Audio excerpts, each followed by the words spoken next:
Hello, Katja here, and welcome to this inspirational video where I will create a art journal challenge. You have noticed that I will do in one of my journals with burlap pages. And I start with the stencil 111 from AB.Studios. I'm using embossing like a stick from Stupendous.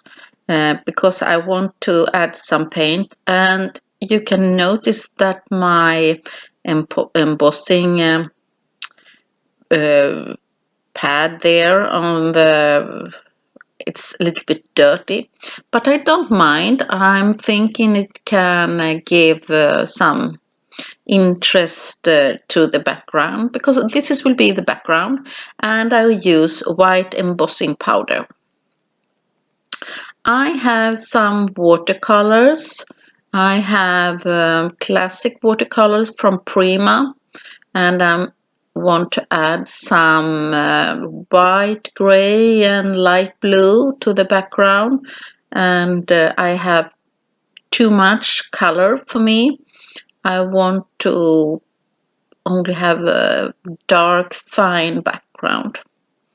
I also have some metallic paint, and it's very much pigment in this paint. It's Tsutsienko or something like that, the fabric, and it's really give a nice metallic effect.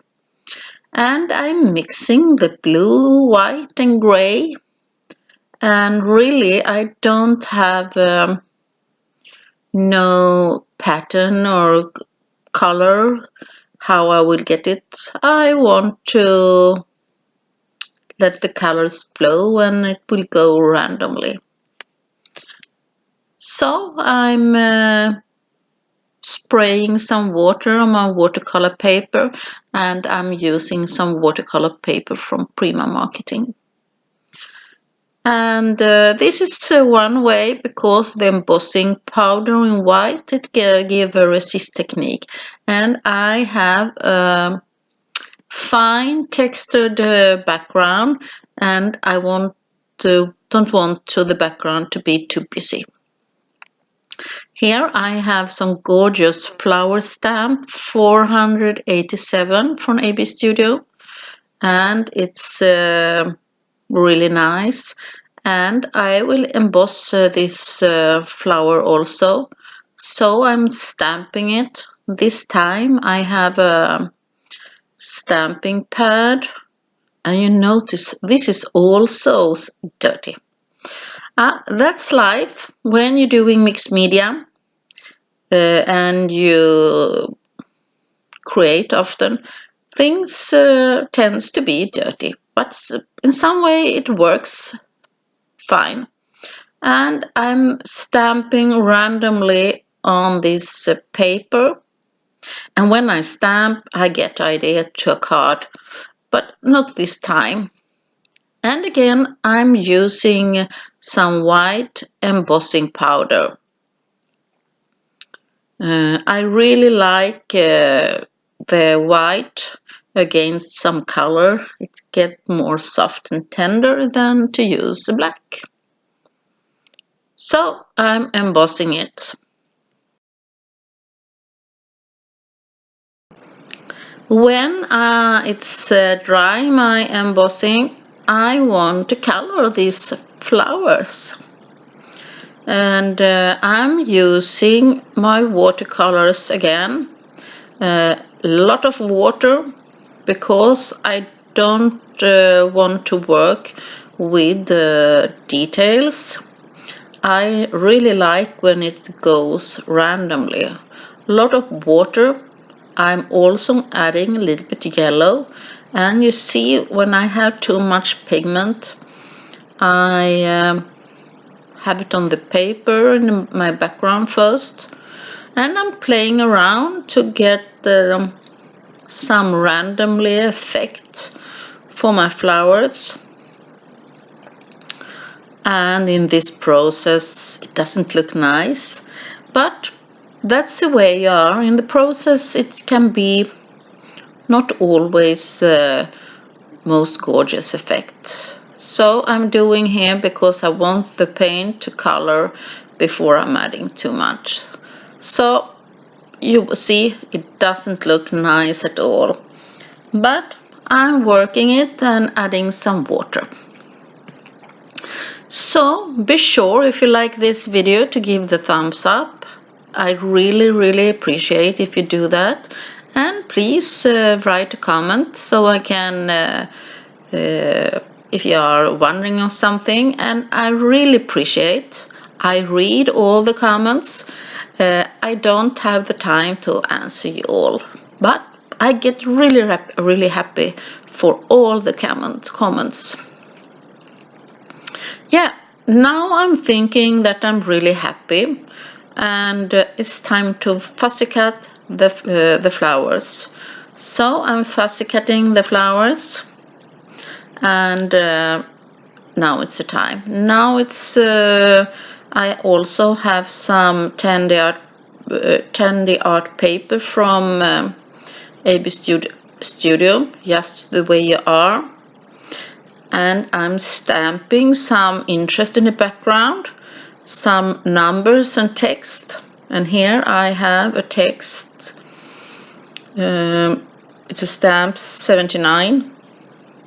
And I'm stamping, and that will be my framing around the paper. And a little bit where I will have things glued. And this is a very easy art journal page. I also have one more stamp, 79, and I'm stamping a little bit where my I will add these elements. So I have done extra stamping around where I will glue my gorgeous girls. Okay, you see me now. I'm adding the page, and I think that's a great idea to not work directly in your journal, because if you're unhappy, you don't need to add it to your journal.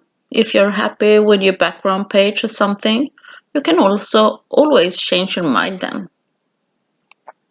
These TandiArt girls are just gorgeous, and they are in soft and yellow and grayish color, and that's why I want to keep my page really in the same color scheme.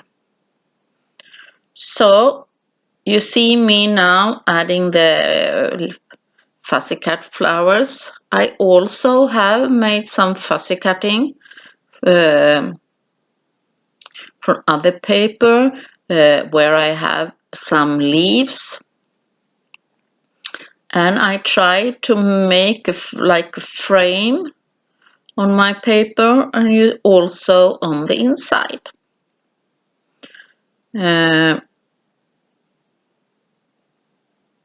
And I have used the cutouts from Secret Wood paper, sheet number 6.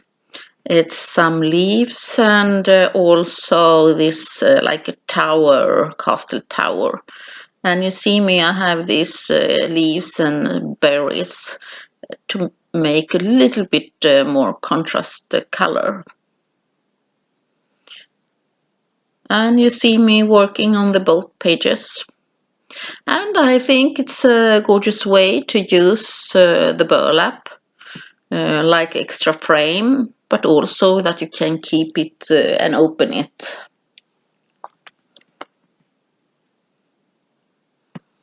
So I'm adding my fussy cutted flower and leaves and gluing them in a composition like to give a frame to the whole page.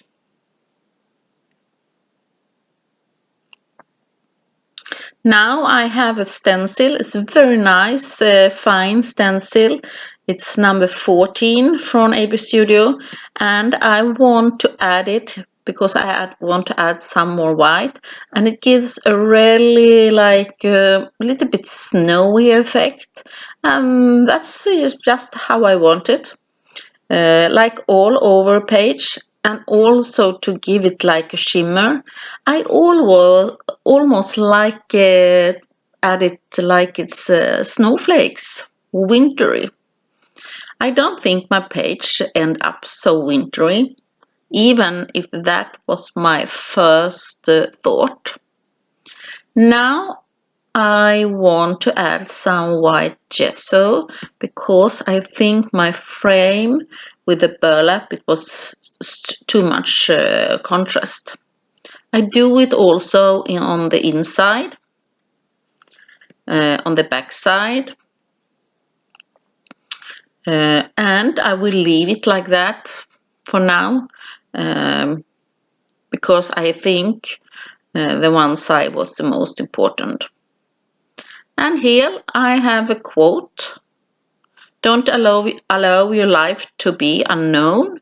That will be my quote and sentiment for this art journal page. And the stamp also comes from AB.Studio. And I'm inking it a little bit, and I want to find the right place for my sentiment.